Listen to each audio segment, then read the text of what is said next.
we're going to discuss the following topics. Can you hear me? Do I need to? Okay.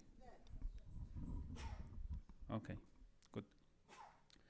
So we are going to discuss the concept, creativity, why the interest in creativity, the characteristics of creativity, and the types, and then we will delve into creativity and translation. We will discuss three dimensions of modes, limits, and dynamics, and then we will end with final remarks. What is creativity? Is it difference? And I'm here borrowing the reader's La difference, and then we are going to touch upon the translation of the very same term that actually is creative by Kazim Jihad in his translation of the reader's book and the concept, or about the concept. And also we will go for philosophy, the Descartes cogito. I don't know Latin, but this is the Latin you can see. أنا أفكر أنا sorry cogito ergo sum. Okay. هل هي أنا أفكر أنا موجود, or أنا أفكر إذا أنا موجود, or something else? We are going to think of the prominent translation and discuss the Moroccan philosophers' discussion of the translation of the cogito and how he offers his own. He thinks, or we are going to explore his creativity in rendering it into Arabic. And also we are going to see something from Egypt back again with Zaki Najib Mahmoud, the philosopher, the writer. And in the school, actually, we learned something about al-uslub. And one of the things we learned about al-uslub, the style, was devised by Zaki Najib Mahmoud, an Egyptian philosopher and literary writer and a translator. He's very famous as the translator of Bertrand Russell's A History of Western Philosophy. And one of the things that we learned in the school nearly 30 years ago, that he devised something called al-uslub al-ilmi al-muta'addib. Al-muta'addib. Yeah. Something literary scientific style. Beside the literary style and the scientific style, he created this hybrid term. We are going to look at his at an excerpt from his translation of the history of the story of civilization. Now we go for the definition of creativity. It is the ability to transcend traditional ideas, rules, patterns, relationships, or the like, and to create meaningful new ideas, forms, methods, interpretations, etc. This is from Collins Dictionary. In the literature on creativity in general, where also scholars on creativity in translation borrow a lot of terms, the words that are prominent when defining creativity is surprise, new, and experimental. These are the words that are used in addition to meaningful ideas and patterns, etc., etc. Another definition is an ability to come up with ideas or artifacts that are new, surprising, and valuable, or it is a disposition that involves ability and motivation to turn the ability into action. To the synonyms of creativity, just as a brainstorming here, originality is a word that is used when we talk about creativity, progressiveness, imagination, innovation, as I have mentioned, surprise. Why is the interest in creativity? In the literature, we have two reasons. The first one is most of the things that are interesting, important, and human are the results of creativity. The second is producing creative production. We feel that we are living more fully than during the rest of life. Now, the characteristics of creativity, but before I go for the characteristics that I actually withdrew from or drew from the literature, I came across 10 characteristics that were suggested by the German philosopher Immanuel Kant. He says that creativity is one thing, and it is a special talent. It is an attribute of individuals. It is an attribute of an artist. Originality is a prerequisite of creativity. Creativity cannot be taught. Creativity has no rules. Creativity produces fine arts. Creativity is spontaneous. creativity is innate. At least 5 of these can be refuted given the new discussions on creativity in psychology, etc., etc. Creativity is not one thing. It proved it's not one thing. It is not only a special talent. Everybody can be creative in their own way. It can be taught. This is gathered from the literature in creativity on psychology on creativity. And it can be, yes, it is spontaneous, but again, it can be at certain times rather than others. It is, when he says it is innate, actually everybody is creative naturally. This is now the new ideas about creativity, and this is promising for people who work on translation. You can just, it needs extra work, extra reflection and contemplation, and then creativity comes. So it is minor, gradual, incremental, accumulative, collective. Some group of people now, we can see creativity everywhere in colossal buildings like this, inventions, etc., etc. All of these are collective nowadays. No one single person can produce a creative thing alone these days. So creativity takes place in an incremental fashion. It is accumulated over time and the frequent attempts and minor changes. And minor changes actually is very important, and it is applicable in the field of translation, because no translator can produce a totally creative work from A to Z. Creativity is scattered everywhere, but you cannot pinpoint it. You cannot touch it sometimes. Types of creativity. We can talk about types of creativity. One is coercive, the other is optional. The coercive creativity is the result of problem solving. And in the literature, there is a lot of mention of problem solving as one characteristic or one main element of the creativity. You have a problem, you have to think about it, you sleep on it, you think and think and think, and then you come out with a solution, which is usually creative because nobody acted on it before or nobody attempted a solution before. Optional creativity, there are only one solution sometimes or different solutions, and the translator does not feel comfortable with any due to contextual nuances, and then they come up with their own translation, as we are going to see with Shakespeare's Sonnet 18 translation, and we are going to talk about again Muhammad Inani and his work in Sonnetat, and then Kamal Abu Dib as well. We'll see how Kamal Abu Dib actually recreated the thing. Creativity and innovation. Some people in the literature, there's this discussion about creativity, and this is traditional. People believe that innovation is the result of creativity. It is the tangible. If creativity is the concept, the thinking, the intellectual endeavor, then innovation is the tangible result. Now to translational creativity. This is a definition I put forward from my readings during the last few months. Translational creativity can be defined as the translator's ability to contribute into the target text and target language in an unprecedented and novel way, lexically, structurally, and or stylistically. Now to the modes. When we talk about modes, we talk about formation, deviation, and recreation.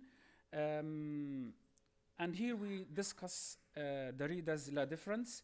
The readers coined this concept in order to bolster his idea about deconstructionism, that a text is not always coherent. It can be deconstructed from inside and there is no meaning.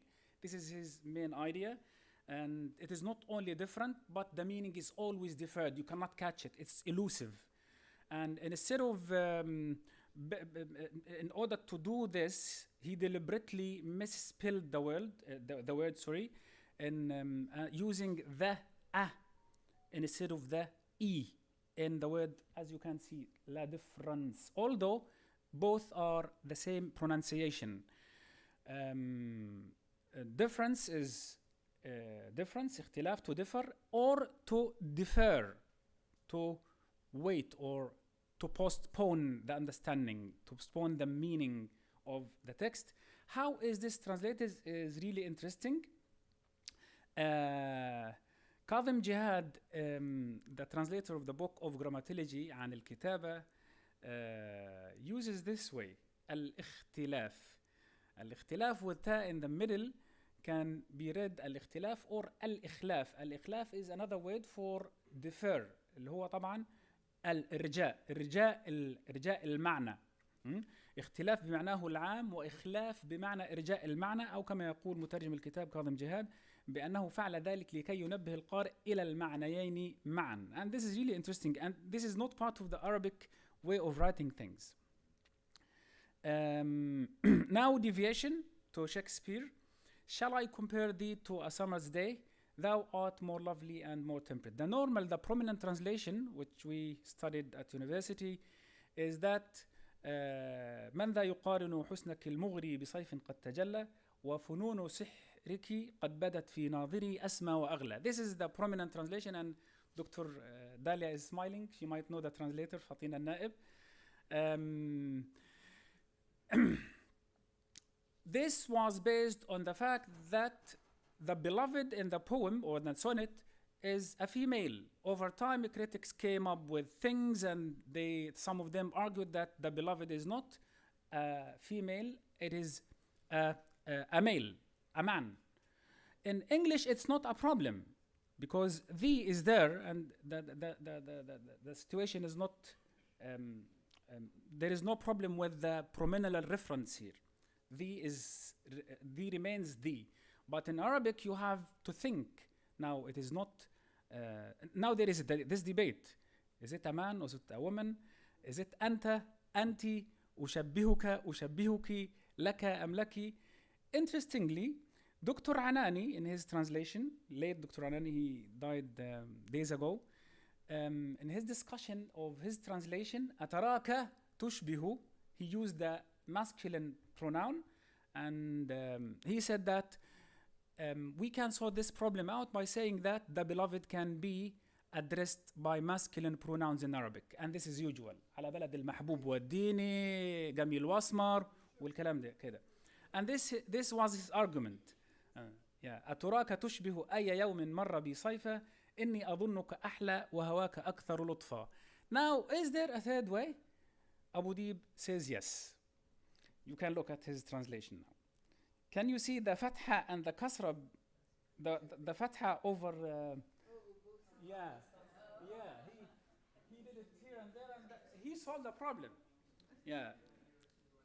هل أشبهك بيوم صيفي? But interestingly, Abu Dib translated it twice.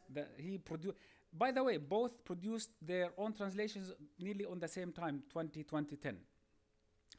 And so on goes forward. You can see بل أنت بل أنت وهكذا going لكن ربيعك ربيعك ربيعك وهكذا. You find it all the way خطاك خطاك, and this was Abu Dib's. It's really interesting that he came over all of these debates and he created his own way of going around the pronoun. Now, recreation. Creative translators sometimes recreation usually relates to the structural creativity. Some people, you form, you deviate in lexical level, but when you come to recreation, you recreate, as we are going to see Zaki Najib Mahmoud's paragraph from the Story of Civilization. And we will see the English and we will see the Arabic. So there is a negotiation. There is the syntactic differences where the translator over time develops transfer schemas which may convert passive into active, unpack embedded syntax. All of these are done unconsciously, but they are automated products of past conscious creativity. Or as Meshonic stresses that a literary text will use unconventional formulations and deliberate breaches of habitual ways of writing in order to produce meaning. Let us look at this English paragraph, which is taken from the Story of Civilization by Will Durant. There are no racial conditions to civilization. It may appear on any continent and in any color. at Peking or Delhi, at Memphis or Babylon, at Ravna or London, in Peru or Yucatan, places. It is not the great race that makes the civilization. It is the great civilization that makes the people. Circumstances, geographical, economic, and political create a culture, and the culture creates a type. The Englishman does not make British civilization, it makes him. If he carries it with him wherever he goes and dresses for dinner in Timbuktu, a place, it is not that he is creating his civilization there anew, but that he acknowledges even there its mastery over his soul. We need to look at how Zaki Najib Mahmoud totally recreated a new text. Being a philosopher, being a man of letter, being a writer. And maybe we talk about dynamics here. He comes from a generation where Arab Renaissance was in its heyday and people wanted to have their own identity, their independence, especially in the Arab world, led by by Cairo, actually, by Cairo of Nasser. وليست تتوقف. The red is totally different recreation. وليست تتوقف. There is no تتوقف in the English text. And the amount of recreation is really interesting. وليست تتوقف المدنية على جنس دون جنس، فقد تظهر في هذه القارة أو تلك، وقد تنشأ عن هذا اللون من البشرة أو ذاك، قد تنهض في بكين أو دلهي، في منفيس أو بابل، في رافنا أو لندن، في بيرو أو يقطان. فليس هو الجنس العظيم الذي يصنع المدنية، بل المدنية العظيمة هي التي تخلق الشعب، لأن الظروف الجغرافية والاقتصادية تخلق ثقافته، والثقافة تخلق النمط الذي يصاغ عليه. ليست المدنية البريطانية وليدة الرجل الإنجليزي، ولكنه هو صنيعتها أو صنيعتها. فإذا ما رأيته يحملها معه أينما ذهب ويرتدي حلة العشاء وهو في تنبكتو، فليس معنى ذلك أنه يخلق مدنيته هناك خلقا جديدا، بل معناه أنه يبين حتى في الأصقاع النائية مدى سلطانها على نفسه. In the text there is no تتوقف, there is no... Actually this is poetic language. Sorry? Yep. Yeah. There are no racial conditions to civilization. Racial conditions becomes وليست تتوقف المدنية على جنس دون جنس. Huge shifts. Yeah, this is Zaki Najib Mahmoud. Yeah. فليس هو الجنس العظيم الذي لاحظ هنا وقد تنشأ عن هذا اللون من البشرة أو ذاك. ما فيش حاجة كده. قد yeah. It may appear on any continent. للأسف لا. color البشرة. أوكي.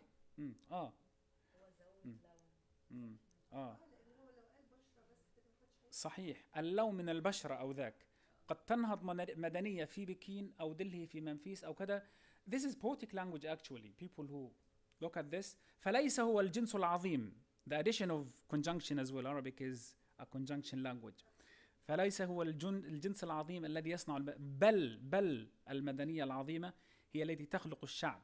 إضافات الذي يصاغ عليه ليست وليدة الرجل الإنجليزي. It makes him. ولكنه هو صنيعتها. يشوف أنت لما تقول the Englishman does not make British civilization becomes ليست المدنية البريطانية وليدة الرجل. وليدة make becomes وليد. Yes. Yeah, خلقا جديدا, anew. These are the types of, and if you go through most of the people around that era in 1960 and 1970 were like this.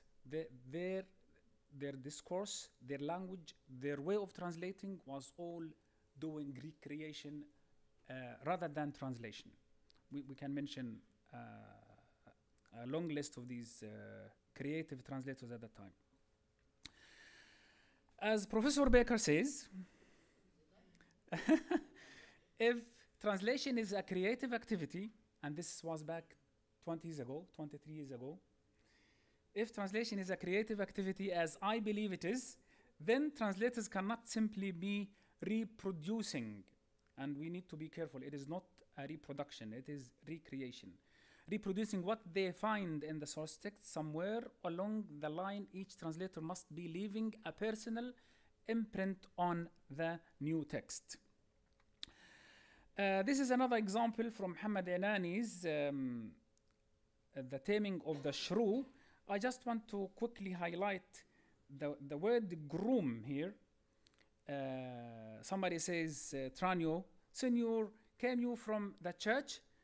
As willingly as I ever came from school. And is the bride and the bridegroom coming home? A bridegroom, say you.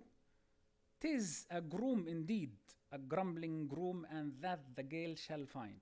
طبعا هو طبعا الراجل بيشتم شو اسمه العريس. The stress on the word groom at the tongue of the speaker here is interestingly translated by Anani إلى an animal, not a groom, not عريس, in order to highlight, and his discussion, his argument about his choice is really fantastic. أجئت من حفل الكنيسة غادرتها سعيدا, and he added the word سعيدا, مثلما أغادر المدرسة. وهل يعود ذلك العريس والعروس للمنزل؟ سميته العريس بل قل هو ابن عرس. فض غليظ القلب جلف وذاك ما ستعرف الفتاة. There are a lot to discuss here, but let me continue. Now the limits of trans creativity or creativity, we come to the world of philosophy, where a lot of discussion nowadays, thanks to translation studies, people everywhere in every discipline are talking about their work, and translation is apparent. You can find it everywhere now. They are paying attention to their I've seen a book by Azmi Bishara lately on secularism, and he singles out 2-3 pages about Marx saying religion is the opium of peoples, and he believes that it is not peoples, it's people, and he talks about this for 2 pages, and he retranslates it. Well, he says الدين ليس أفيون الشعوب, الدين أفيون الشعب, and Marx was talking about his own nation. And it's really interesting. Now to the Moroccan philosopher Taha Abdul Rahman and his attempt to retranslate the Descartes cogito. Descartes, right, Julie? Okay. You mean the author? Descartes? Yes. Okay. Cogito. Okay. Taha Abdul Rahman says cogito. Yeah, that's okay. So a translator may want to depart from the conventional rules or aspires to offer creative choices, but eventually he or she falls into the trap of miscalculations, the trap of mistranslation, not creativity. And the same thing that he aspires to, or aspires to break off from, actually is still there, and in a very bad way. And this is a good example. Cogito ergo sum is usually translated into English, I think, therefore I am, and I don't know where we took it from as Arabs. Is it from English? Is it from French? But we say usually أنا أفكر إذن أنا موجود, or أنا أفكر أنا موجود without إذن, which is discussed by Taha Abdul Rahman. In his book فقه الفلسفة, he around 170 pages talk about translation, and he divides or classifies translation into 3 types: تحصيلية, توصيلية, تأصيلية. تحصيلية acquiring, you can say, or على ما قسم أي حاجة. Then توصيلية, and he gives them stages of intellectual endeavor on the part of the translation or the recipient culture. توصيلية, communicative. تأصيلية, it can be translated into original or setting fundamentals or whatever you would like to use. So ترجمة الكوجيتو, as he says, كلكم بتحكوا عربي هنا؟ طيب أنا بدي أقول لكم حاجة لطيفة. في sorry excuse me, we can في راجل في غزة عمره بيجي 90 سنة, معاه بكالوريوس فيزياء, لكن أنا وأنا بترجم كنت برجع له مذهل. ويوم اجاني بكتاب قال لي انا ترجمت هذا الكتاب، بطلع في الكتاب عامل حاجه اصعب من اللي عمله ابو ديب في الاستشراق، عامل a huge change to the language. من الحاجات اللي عاملها بقول انه احنا، وانا طبعا حيلزمنا الكلام هذا، احنا مهزومين حضاريا، وتوني بنخليه طوني لانه الطاء حرف استعلاء، واحنا بنشعر بالانهزام وبنخلي توني اللي هو ما فيش عندهم حرف طاء بنقول طوني. وامباير مش عارف كيف خلناها امبراطوريه، غضبان هو طبعا. والبريتن هذول، البريتن طبعا هو غاضب، هو يعني كان ماركسي قبل 60 سنه تقريبا وبقول بريتن انا مش عارف كيف صارت بريطانيا خساره فيها الطاء. فهو كاتب الدولة البريتية، بقول له قال لي أحسن ترجمة لهم البريتية، حروف ضعيفة. قال لي ومش حتنازل. فقال لي شوف لي ناشر هو not connected بحكم السن، قال لي شوف لي ناشر يطبعه زي ما هو وإلا ما بديش أطبعه. فهنا طبعا هنا أول الإشارات على طه عبد الرحمن إنه بسميه الكوجيتو، مع إنه ما فيش شيء، بعرفش طبعا هي ممكن تكون. أنا أفكر إذا أنا موجود، طه عبد الرحمن بالنسبة له هذه ترجمة تحصيلية، يعني مش كثير متينة، وبقول إنها متكلفة وطويلة وغير قريبة الفهم. وبعدين بقول إنه لا، في أحسن منها شوية. أفكر شال الأنا، أفكر إذن فأنا موجود، وبقول عنها ترجمة توصيلية because it's concise and it is to the point to certain extent, but it fell into two exaggerations. The first موجود existent and the second إذن therefore, and he concludes that these are أخطاء معرفية صريحة, blatant epistemological mistakes or errors. His translation because he believes that لفظ أنا لا يصلح للعربية and أنا I, okay, and the word التفكر thinking, I think, is not appropriate to transfer the cogito for religious, linguistic and epistemological reasons. Now the original translation طه عبد الرحمن offers is انظر تجد. Yeah, it's really interesting. His argument is so well structured, but again he wanted to be independent. He wanted to have the dynamic behind his translation, as it is clear from the discussion, that we need to have our own original translations of things. He was critiqued by one of the writers, and this writer, interestingly, says actually Taha Abd al-Rahman tried to avoid the frying pan to the fire. Yeah, he said he is absolutely under the pressure, under the influence of foreign texts, and this is in the Bible. اسألوا تعطوا. It is along the lines of the Bible. اسألوا تعطوا, اطلبوا تجدوا, اقرأوا يفتح لكم. And this is the end, I think. The final remarks I would like to offer: creativity is something that cannot be easily measured, and we have to be cautious. Like a style, it can be personal, and the act of creativity can go unnoticed because it takes long time to materialize. People sometimes use creative things, but they don't know who did them. The line between what is creative and non-creative is sometimes blurred because there is no rules, there are no, it is mostly subjective. Who can judge what is creative, what is not creative?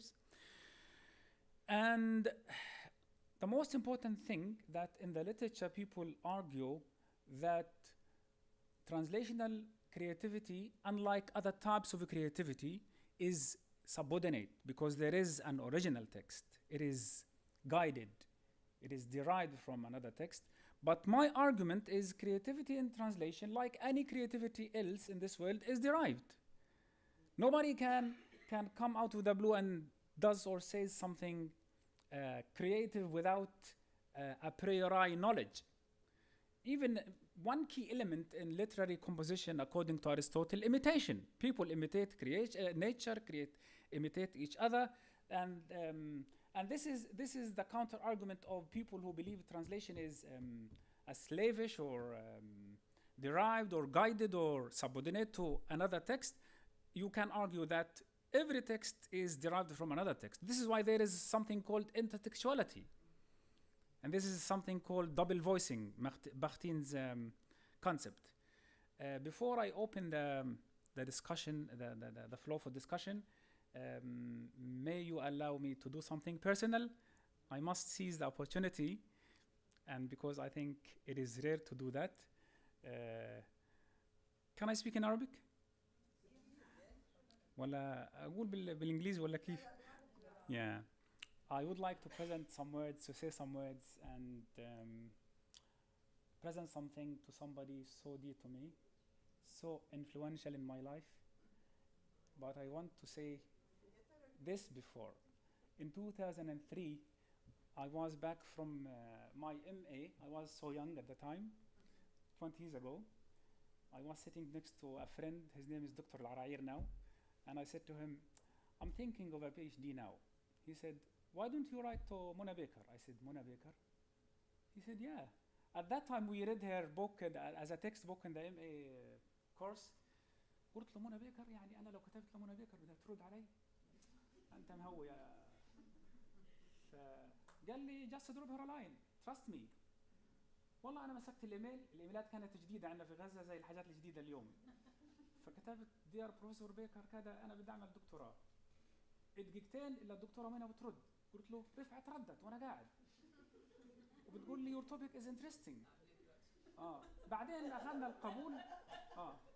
بعدين أخذنا القبول للدكتوراه وجيت أقطع المعبر الحدود ما عرفتش. بعدين قعدت 3 سنين وأنا بحاول أقطع المعبر وأعبر مش عارف. امبارح لسه الدكتورة بتقول لي هم أصلاً كانوا أيامها كل شيء بيجوني بدنا نسحب منه الأوفر ده ما جاش نسحب منه الأوفر وهي فأنا من تلك اللحظة إلى الآن إذا كان أنا نجحت في شيء فهو بسبب الدكتورة منى وأنا ممنون لك جداً وما بعرفش كيف أنا أكافئك بصراحة وهذه الفرصة الوحيدة اللي بقدر يعني أقول فيها.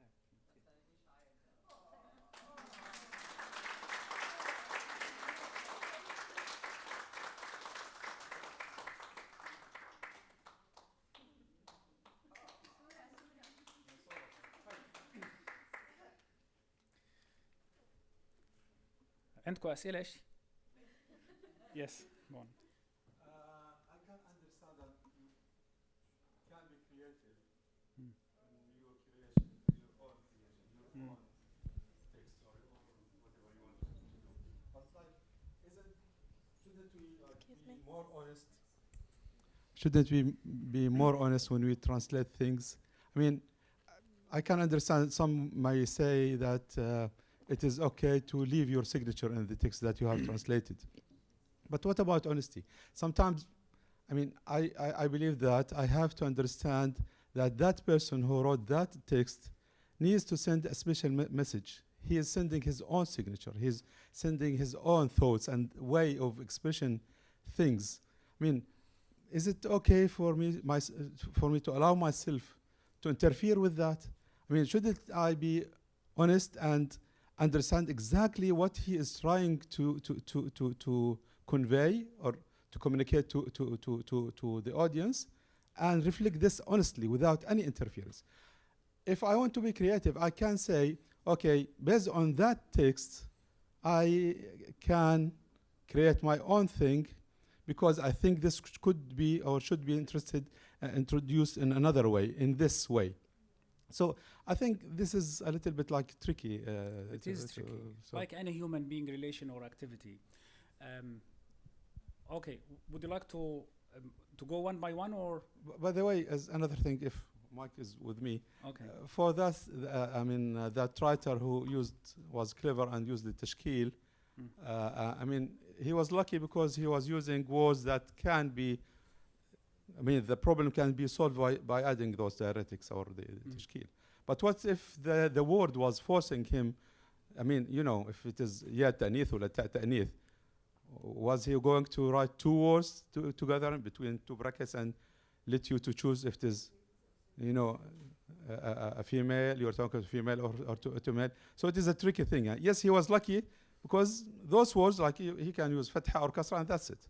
But Yeah. what if it was a word that he needs to use? Thank you. I think I'm going to take one by one, and we are going to be concise, okay? Well, ethics in translation is heavily discussed these days, and people call for impartiality, call for, and code of ethics talk about these a lot, and the translator is advised not to deviate. But again, ethics about doing no harm to people, right? And not to acquiesce in injustice. Now the thing is that when you are given a message that harms the recipient, this is a dilemma, and each situation has its own rules. Okay, this is the general rule is you stick to the source text. But if there is power differentials, somebody is sending a message to subjugate somebody else, a country, a state, etc., etc. How is the translator going to act on this text that is actually against his own ethos, against his own ethics or her own ethics? Yes, this is one thing. Or people sometimes can translate properly and engage with the text in what is called paratext nowadays, in the introductions, the prefaces, footnotes, etc., etc. Regarding أشبهك the diacritics, well, he was lucky. This is why creativity is not one thing. Sometimes it works, sometimes it doesn't work. He was lucky that he found this easy and straightforward. But with التي والذي والحاجات هذه طبعا there is a problem. نعم.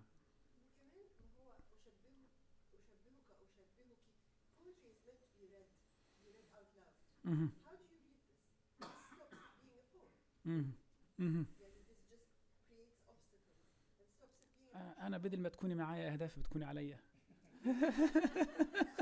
مش عارف. لا طبعا.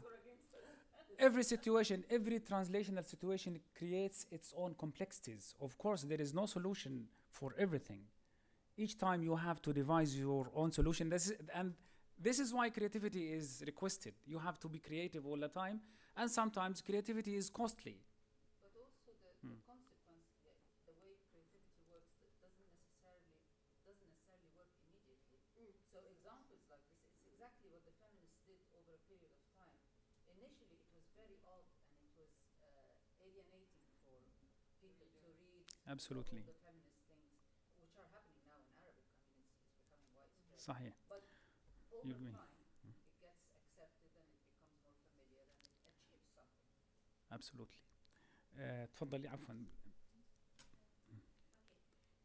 since creativity has no rules, Mhm. and if any anonymous translator wants to create his own way of translating and adding something new, like Taha Abdurrahman did, is he going to be, not to say accepted, but let's say respected? Taha Abdurrahman is a very famous. Of course. Is he going to be respected for his new creativity, or it's going to be such anonymous He's thing? critiqued. This has nothing to do with personal respect. This No, not to respect himself, to respect his way of translating. Absolutely. You are right. Everybody tries is better than people who do not try. Yeah. If you don't try, then you do not commit mistakes. And he excelled in different areas. Okay. He's a philosopher. He wrote a lot of books, but when it comes to translation, another thing he was critiqued for, that he wanted to have his own Arabic Islamic fundamentals of translation, but also he's critiqued because most of his quotes, most of his discussion is not derived from Islamic culture. Even he doesn't refer to the most famous translators during the heyday of Islamic civilization. He quotes Derrida, he quotes the philosophers he know, the European philosophers. Okay. ناخد الأستاذة، بعدين الدكتور عاطف، بعدين الدكتورة أهداف، بعدين دكتور صباح حسام. الخير. تفضل. حادثة هامة جدا هي الترجمة التي قام بها ابن رشد وابن سينا لكلمة التراجيديا والكوميديا في كتاب فن الشعر لأرسطو. كانا على معرفة عميقة بمفردات أرسطو وبفلسفته، لأنهما كانا فيلسوفان هما بحد ذاتهما، لكنهما عندما وصلا إلى كلمة تراجيديا وكوميديا ضاعا، لأنه لم يكن بمقدورهما معرفة ما تعني هاتان الكلمتان لعدم وجود المسرح في البلاد التي عاشا فيها. وبالتالي ابن سينا أخذ فكرة أن التراجيديا تمثل أشخاصاً أفضل مننا والكوميديا أشخاصاً أسوأ مننا، فترجمها بفن الشعر بفن المديح وفن الهجاء. التراجيديا فن المديح والكوميديا فن الهجاء، وبالتالي نقل من نوع إلى نوع. أما ابن رشد فكان ربما أذكى أو أكثر موضوعية عندما قال: ويتحدث المعلم عن الطراغوذيا والقوموذيا وهما شيئان لا أعلم ما هما والله أعلم. فهذه كانت يعني وسيلة إبداعية للتخلص من المشكلة، لأن هناك مشكلة في ترجمة مصطلحات المسرح. وأنا ألفت مع زميلة لي معجما لمصطلحات المسرح وفنون العرض باللغات بأصولها السريانية واليونانية والهندية إلى آخره. فمن الأشياء التي لفتت نظرنا أن كلمة مسرح التي اعتمدها بطرس البستاني تعني مكان سرح الغنم، لا علاقة لها بالمسرح على الإطلاق.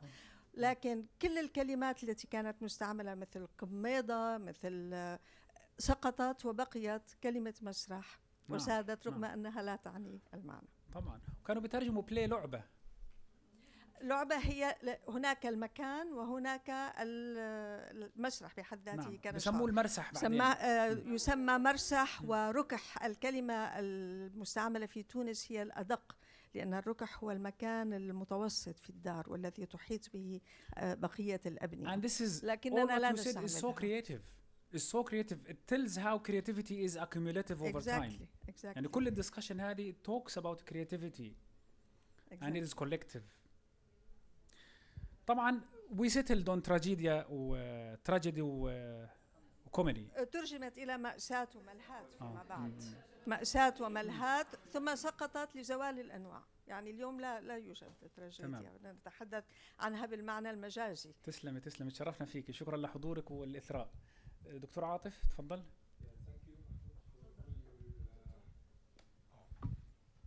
Thank you, Mahmoud, for all your reflections and thoughts on translations. Actually, you really touched a very sensitive problem, especially when we talk about translation of philosophical concepts, because what we are trying to transfer here, just the syntax, which is expressed in a language in another one, or a whole philosophical concept behind. That's what you showed, what you demonstrated, that Zaki Najib Mahfouz, for example, Zaki Najib Mahmoud tried to bring us the concept which is rooted in another language, in this case in Latin, cogito ergo sum, and rooted in the traditions of the language. And that's what also Benjamin in his essays expressed. How can you bring the relationship between the words and the language in a specific moment of the history in which the text was written? If you translated the lexical elements, you cannot bring this. That's maybe what Zaki Najib Mahmoud or Taha Abdurrahman tried to do in different ways.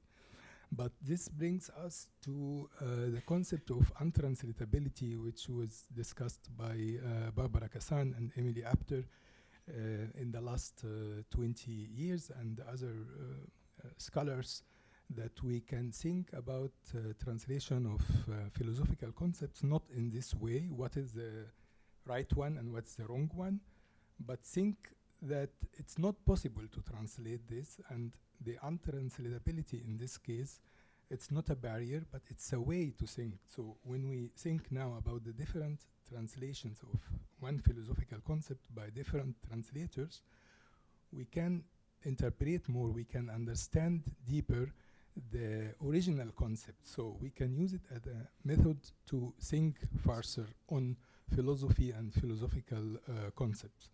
So just wanted to understand how you connect this last debate with your brilliant work you demonstrated now, and this I like this thoughts and observations on translations. Thank you.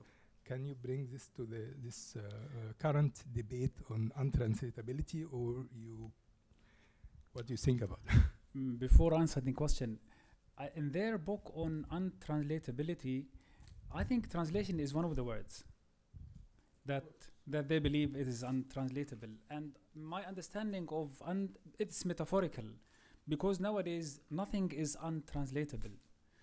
And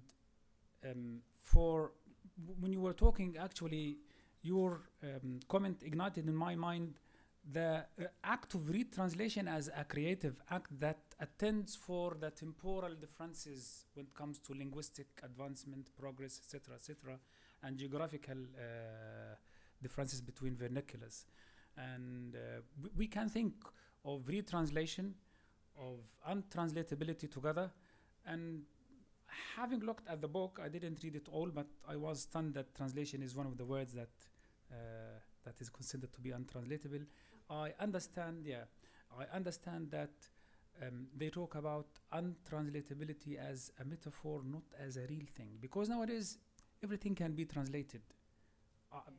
I believe that this argument is this is my point of view, because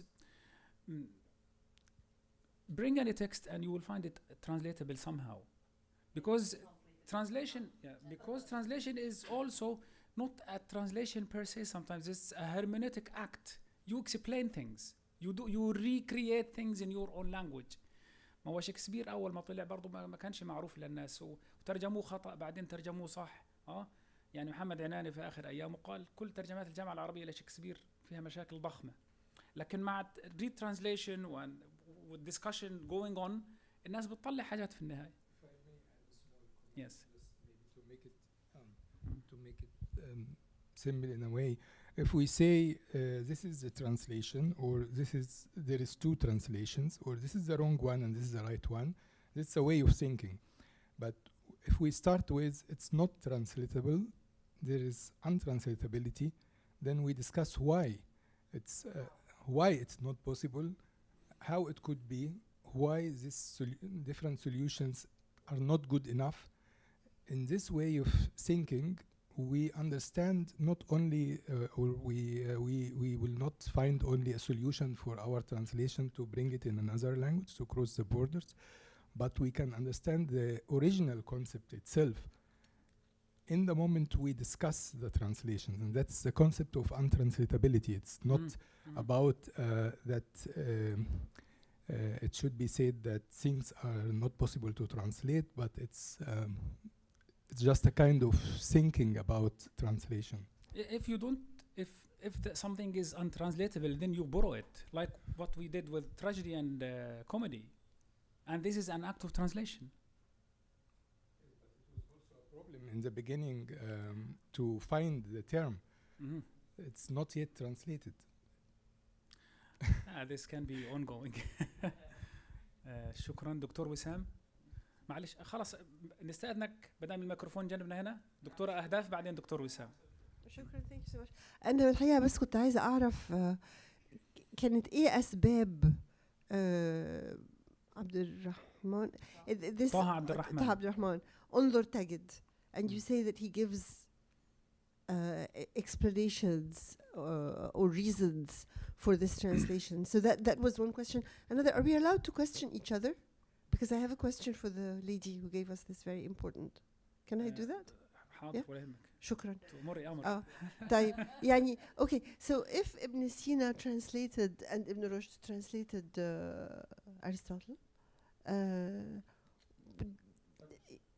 نعم. The poetics أنا فاهمة لا anyway so didn't they know about Aeschylus and Euripides يعني how come they knew about Aristotle but not about Aeschylus or Euripides so why did they not know about yes but didn't they have access to the actual texts to the plays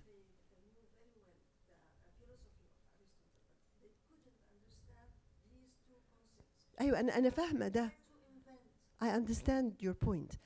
My question is, if they had access to Aristotle's poetics to translate it, how come they did not have access to the plays? To the plays that were in the public realm anyway?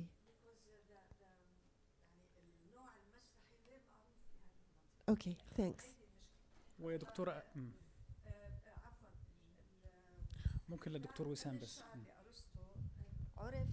قام بترجمته بشر ابن بشر بن متى إلى السريانية ومن السريانية ترجم إلى العربية وبالتالي في أوروبا بعد أن ضاعت نسخة أرسطو الأصلية اضطروا للعودة إلى ترجمة بشر بن متى لأنها حرفية فكانت أدق ومنها أعيدت ترجمة كلمة مثل ميميزيس المحاكاة في الترجمات الفرنسية التي تمت في القرن السادس عشر ترجمت المحاكاة مضاهاة بهذا المعنى فكانت أبعد عن المعنى الأصلي يعني هي تاريخ طويل لانتقال الكلمات عبر كمان يا دكتورة بيضيفوا بيقولوا إنه المسلمين ما كانوش مهتمين بغير العلوم والفلسفة والأدب ما كانش يعني لهم كثير بكل بساطة اختفى المسرح يعني وجود المسارح الرومانية في سوريا وفي لبنان وفي تونس يدل أنه كان هناك نشاط مسرحي لكن يبدو أنه منع مع قدوم الإسلام إلى هذه المناطق لأنه يمنع المسرح وبالتالي ما كان لدى هؤلاء الفلاسفة إمكانية أن يعرفوا ما هي هذه الأنواع. أوكي شكرا دكتور وسام هرجع لك لل Thank you. My question, or most likely a comment, was very, very closely related to Dr. Ahdaf's question. It's just taking you back to the presentation and Undur Tajid, this just fascinating translation of I think therefore I am. And I'm thinking, this is maybe a solid and concrete attempt to Arabicize the expression because this is the word undur exists in the Quranic lexicon and it's very strong there and the Quran is very adamant and insistent on the word undur كيف فضلنا بعضهم على بعض انظر إلى طعامك. So the word undur means to speculate, to see, have you not eyes, can't you think about this? And it's interesting because theory, نظرية in Arabic comes from the verb undur. And it's interesting, interculturally creative, I suppose, because theory, the word theory etymologically comes from the Greek verb to look at, to see. So that's just fascinating. I think the Arabs on purpose translated, because the word nadariya is not there in the Arabic language. So it's fascinating, and I think this is maybe, I'm just speculating here, one of the reasons why the translator here went for undur tajid. Oh, thank you very much. I'm sure if you share the sentiment. But why didn't he say فكر? But it's not in the Quran. It's not in the Quran. Yeah. It's very insistent on undur. Yeah. في يتفكرون التفكر كثير في القرآن. Just a minute, I need to address one of the things that he mentions to انظر تجد instead of أنا أفكر وأفكر إذا أنا موجود. He says that there is no I in the original phrase. ما فيش شيء I, هو بيقول ما فيش شيء أنا، ما فيش something that stands for أنا أفكر إذا أنا موجود. Yeah, this is what I remember now. Yes, تفضل. As a technical person, I need to mention this. Yeah, that's Now, when we talk about creativity, thank you. Now, now with artificial intelligence, now we have those tools to do paraphrasing. And paraphrasing is sort of rewrite the same text with a new way. and you can say in a new creative way. Now imagine if this, until now there is no Arabic, let's say, paraphrasing tool until now. There are some sort of attempts to use artificial intelligence to recognize Arabic language, but still in their infancy, I can assume. So what do you think about this? I mean, when we go to that era, that do you think, like, from your understanding of Arabic language, that a machine can create or paraphrase text in Arabic, especially the original text that we have? What do you think about it? Well, thank you. The question of machine translation, artificial intelligence is going up and down in the field, and some people believe, some scholars actually, believe that translation is dying. But not in the creative, because of the artificial intelligence, it went so far and advanced, and it handles a lot of text perfectly. But a study I read yesterday, 2022, says that when it comes to creative text, Google and other engines commit 40, the level of errors when it comes to creative text is 40% so far. Yes. So they don't expect that artificial intelligence would replace man in terms of creative translation. I mean here literary text, because the layers, the intents of the text are usually uneasy to capture by artificial intelligence. That is so far. In the future, nobody knows how because it's really amazing how artificial intelligence acts. 20 years ago, people didn't believe in machine translation, and many scholars believed it will not replace man. But now, in a lot of texts, it is very successful and it does the job. Yeah. We need to remember something very important here when it comes to those tools, that your input is very important thing here. Yes. I mean, the text that you will get heavily depends on how you request it. They call the term is prompt.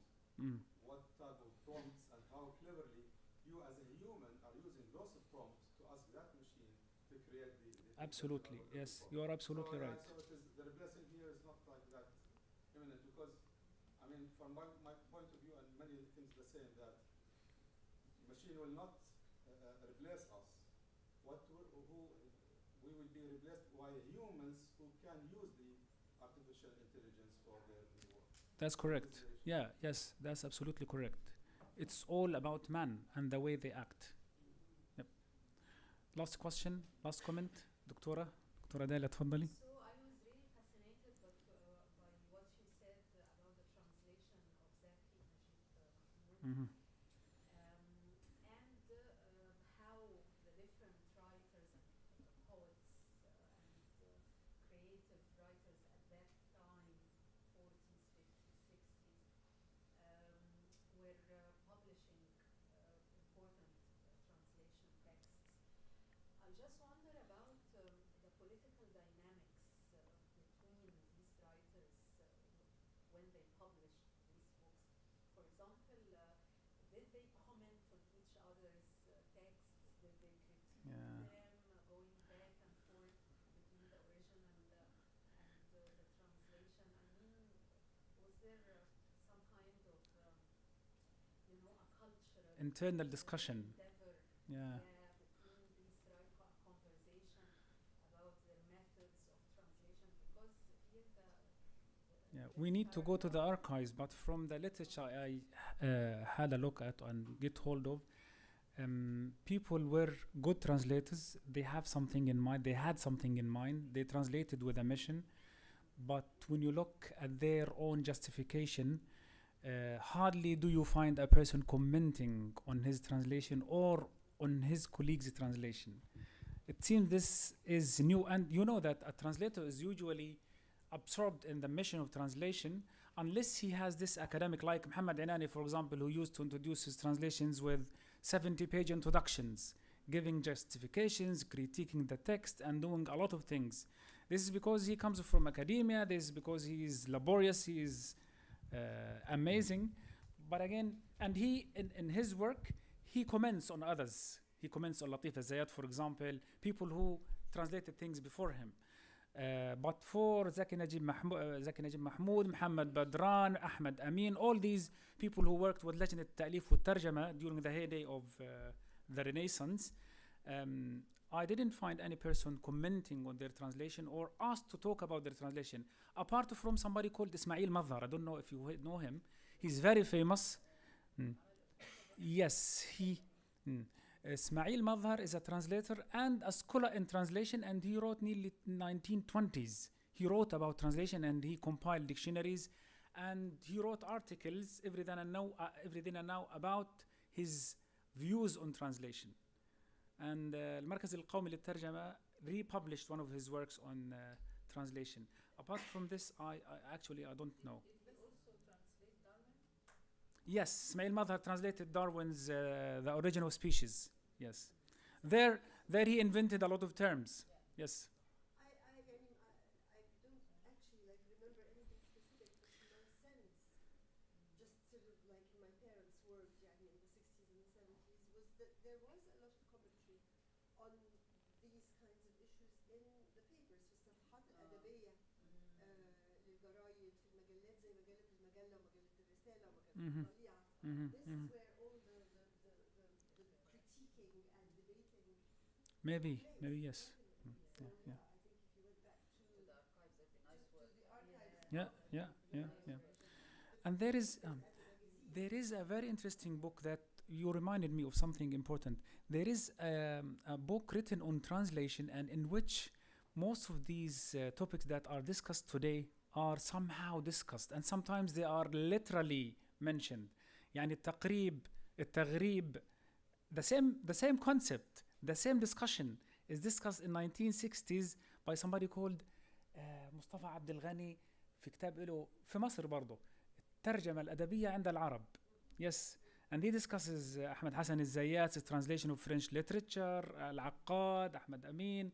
في بيتكلم كلام، بس طبعا لسه يعني مش أنا كنت بفكر قبل فترة وطرحت على الطلاب لو حد يعمل عن هل في نظرية ترجمة عربية ولا لا من الاركايفز هذه، بس احنا طبعا كيف تلاقي الكتب، هاي السؤال.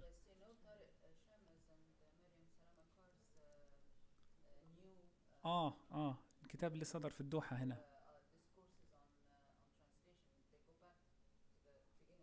اوكي.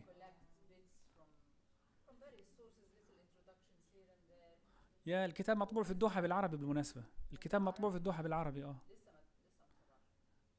كأني شفت خبر عنه. كأني شفت خبر عنه. 2022 أو 23. Okay. Let us call it a day. You are hungry for lunch now. Thank you very much. شكرا. شكرا كثير. Thank you, Julie.